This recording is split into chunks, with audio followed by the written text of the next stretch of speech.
It's a reading from Luke chapter 8, verse 42 through 50. As he went, the crowds pressed in on him. Now there was a woman who had been suffering from hemorrhages for 12 years. And though she had spent all she had on physicians, there was no cure for her. She came up behind him and touched the fringe on his clothes, and immediately her hemorrhage stopped. Then Jesus asked, "Who touched me?" When all denied it, Peter said, "Master, the crowd surrounded you and pressed in on you." But Jesus said, "Someone touched me, for I noticed that power had gone from me." When the woman saw that she could not remain hidden, she came trembling and falling down before him. She declared in the presence of all the people why she had touched him and how she had immediately healed. He said to her, "Daughter, your faith has made you well. Go in peace." The word of the Lord for the people of the Lord. Thanks be to God. Good morning. Good morning. Would you please pray with me? God, please speak through me. Give us all ears to hear your words, and let them be words that you want us to hear. Calm our minds and our hearts, and help us be present in this moment. God, we love you and praise you. Amen. Have you ever wanted or needed something so bad that you're willing to do anything to get it or to have it or to make it come true? Even if what you had to do was considered socially unacceptable and could potentially have negative consequences. One of the main characters in Les Mis is Jean Valjean. And I love the movie Les Mis. It's one of my favorites. And Jean Valjean is imprisoned because he is caught stealing bread. And why was he caught stealing bread? He was stealing bread because his sister and her family were starving and in need of food.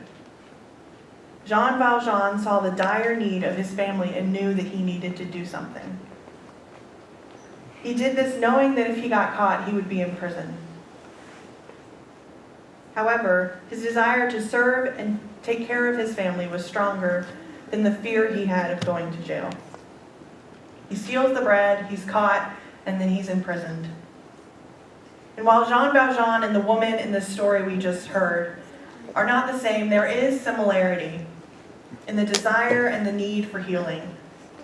The woman who was bleeding knew that she needed a healing from Jesus. If she could just touch Jesus, she knew she'd be healed. She had faith in Jesus and the power of Jesus' healing. She had been suffering this bleeding for 12 years. The woman not only wanted to be healed, she needed to be healed. Before we continue looking into this passage, we need to look at this woman. Who is she? Why is there a story in the Gospel of Luke of her touching Jesus' robe? Usually when I'm reading, I try and gain insight from the Bible. I have found that it's important to look at the context and the people within the stories themselves. I did some research and study of this passage because that always helps me, and I'm nerdy, and I love to look at commentaries and to dig deeper in the Bible. She isn't even named in this passage, but she has a great significance. In my research, I found some things that I'd like to share with you.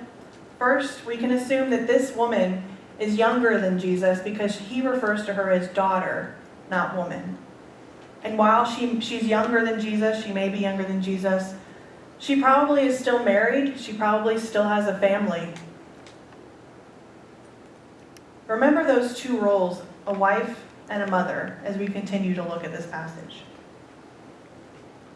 Secondly, I found that it was believed that this woman was from Caesarea Philippi. But where is this healing happening? Where did she have to go to find Jesus? In my research, I found that Jesus and his disciples have returned to Galilee. This shows that she had to travel a little bit to get to where Jesus was going to be. I map-quested it. It takes about 27 miles to get from Caesarea Philippi to Galilee.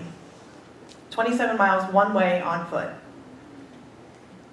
I wonder if she heard that Jesus was going to be in Galilee and she just knew that she needed to go to Galilee. She needed to do anything she could to get to Jesus. I can imagine the determination within her and the faith that she had that led her to Galilee. Another thing that we can gain from this passage is that she was medically ill. She needed this healing. In the passage it says that she spent all of her money on physicians, but no one could heal her. How frustrating must that be? She had done all she could to find healing, and she had been bleeding for 12 years. I bet she felt like there was no hope until she remembered her faith in Jesus. As we learn in the Bible, according to traditional Jewish laws, when you are bleeding, you are considered unclean. And William Barclay writes it well. He says, "The shame of the woman was that ceremonially she was unclean. Her issue of blood had cut her off from life. That is why she did not come openly to Jesus, but she crept in the crowd." Remember, she's a wife and a mother, and for 12 years she can't be around her family. Imagine something happening to you or a family member where you need to be separated from them for a long period of time. Try and put yourself in her shoes. Close your eyes and picture a woman who has been suffering for 12 years. She's journeyed 27 miles to Galilee. She knows Jesus is going to be there. She's not supposed to be there. She's not supposed to be in a crowd because she could potentially make the people around her unclean. She is desperate to touch Jesus. But how did she know that she needed to touch him and that he would heal her? That question gives me excitement. She had faith and she knew God provided her a way. She must have known about Jesus and had faith in his healings. She knows he is powerful and can heal her, and she reaches out with everything she has and touches his robe. In the Bible, it says she was immediately healed. Praise God. However, this is not her forcing herself upon Jesus to be healed. I believe Jesus was aware of this healing before it even happened. When he asked, "Who touched me?" imagine the internal panic within the woman. She probably wanted to run and hide and not be seen. And then Jesus asked again, and she stood boldly in her faith and made herself known. After she made herself known, she stopped and she testified to the crowd about the power of Jesus' healings. How cool is that? She didn't take this moment to make it about herself, but she immediately lifted up the power of God.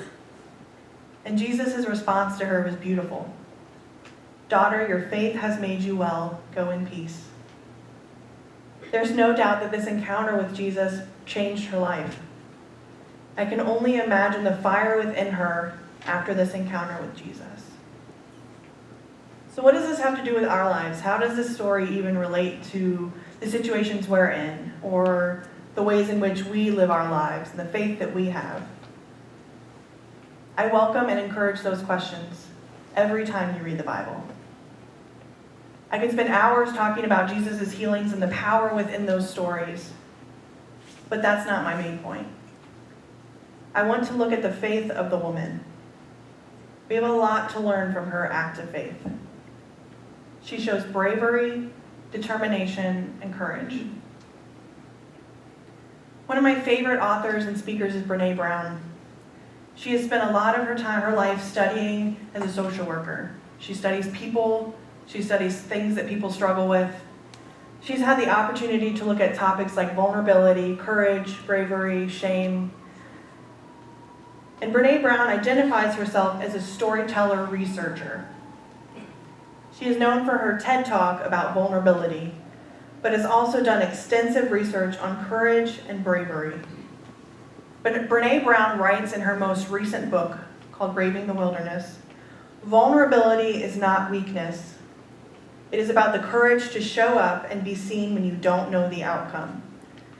If you set up a culture within your organization where there's no tolerance for vulnerability, no tolerance for failure, and no room for innovation, productivity, or creativity. And in her research, Brené Brown has broken down courage into 4 learnable skills: vulnerability, clarity of values, trust, and rising skills. The woman who was healed in the passage we were just talking about embodied courage and went forward in courage to be healed. She saw a moment where she needed to be vulnerable, and she went with it in faith. I invite you to watch this clip of Brené Brown talking about courage. When courage first came into the English language, it had a very simple definition. It comes from the Latin word cur, which means heart. And courage meant to speak your mind with your heart, to tell your story. I think over time that definition has changed in terms of the way we use it. But if you think about courage, and I use the term ordinary courage, which I read in an article by Annie Rogers. If you think about ordinary courage, telling our story, how do we do that in a culture of fear? Shame breeds 3 things: fear, blame, and disconnection. So how do we practice courage in a culture where we are incredibly afraid of not fitting in? How do I tell you my stories about those imperfect moments in my life, about the time when I was just not the mom that I wanted to be, about the time where I really screwed up at work and I lost the client, that I have a partner who's deep into addiction and I'm afraid for people to know because I don't want them to stop caring about my partner or question my judgment in terms of being with him or her. How do I tell these stories, which is the only way that we get out from underneath shame, in a culture where belonging and fitting in and being accepted are so critically important? So we're in this culture right now. What hasn't changed for us as people is the fact that we're wired for story. From the beginning of human time, we are wired to tell our stories. We're not born to keep secrets. We're not born, hating things about us and not sharing them with other people. We're born to tell our stories. So it's not people who have changed, it's the culture that's changed. And so how do we embrace and share the imperfections that make us who we are in a culture where we're afraid to not fit in? So a few things stood out to me in that clip. She mentions that courage and the definition of courage has changed over time. She also mentions courage is telling our story, and that we live in a culture of fear. To me, this so clearly ties back to the story of the woman who touches Jesus' robe. She was fearful of being seen and being in contact with people because she was unclean. But she had courage. We live in a world of fear. Some of us have a lot of fear. Brené Brown mentions that we are born to tell our story. She asks the question of how do we share our story and be vulnerable with people when we live in a world where we care so deeply about what people think or what people say of us. Jesus does not want us to live like that. Jesus does not want us to live in fear, but to be a community with one another where we feel safe sharing and being vulnerable with one another. After the woman was healed, she was vulnerable with the community around her. She shared about the healing she had received and why she needed to be healed. She shared the hard and messy things, but also the good and pretty things. Do you have people in your life that you can be vulnerable with? One of my best friends is Heather. She's a Virginia United Methodist Conference deacon. We meet every Monday morning for coffee, and we share the good things, the bad things, the hard things, the sad things with each other. Sometimes there's tears, a lot of times there's laughter. But she's someone I can trust in, someone that's not my family, Someone that I can turn to and say, hey, I'm really struggling with this, or hey, this happened and I'm so thankful. Do we have courage along with our faith? I invite you to think of ways that you can be courageous in your faith. And John shared a beautiful example this morning. It may be uncomfortable and hard, and you may want to just turn around and run the other way. But God is always with you, and God is calling you to be courageous in your faith. And when we do this, it's not about us. It's not about, yay, you were courageous in your faith, even though I'm so happy when people are courageous in their faith. It's about what God is doing through you when you choose to be courageous in your faith. What does it look like to have a courageous faith?